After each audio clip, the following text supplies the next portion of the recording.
We had a hurricane at 5 Gibb Street, and Fa left to go and took Alec and Jamie, went up to the hospital.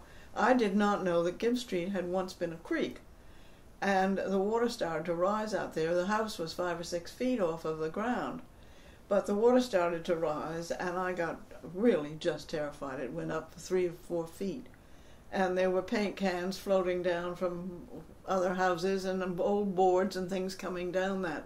It was a current.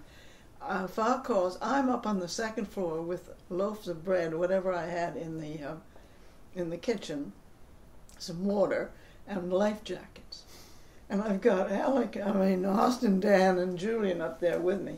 And Fa says, "How you doing?" I said, "If you tears don't come back here, there ain't going to be anybody here." The water is almost up to the... So Fa comes back. I mean, I was really just terrified. And Fa comes back, and you, Alec and Jamie, get across this, and they come in the house. The only thing that made me even madder was that later in the afternoon, the doorbell rings, and we're down to about a foot of water. Who is it but Grandmother and Grandfather Smythe? "What's wrong with you, Polly? This is the best storm we've We've just been down on the Battery." Well, I was still shaking up here with them. I guess by that time Fa had talked me into, and it also told me that it had been a creek, so that it was expected to do this. But I still see Mrs. Smythe's face at that door saying, "Come out and see the storm." See, the difficulty is she didn't know the history of the city, because when Charleston was settled, the Dutch and the English were very close to each other. So when the rice farming started, they had the advice of Dutch hydro engineers.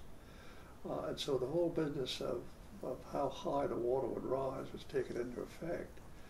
The other thing is that, you see this, there's been a storm hit that coast once every so many years.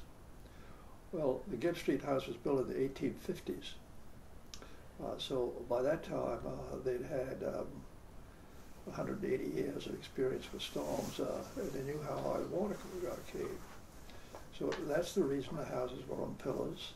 That's the reason the house on Gracie Street was on pillars. But Gracie Street, yeah. And the water has never been in the house on Gracie Street. No, and when Grandfather and Grandmother came around the corner that day, they were not flooded. That yard was not flooded. It's that much higher over on Gracie Street. That's interesting. Now, I remember taking the cars and leaving the cars at Gracie Street, because it was, it was historically known that was higher land, and the cars were going to be okay. Whereas if the cars were on Gibb Street, they'd be underwater. Gone. Yeah.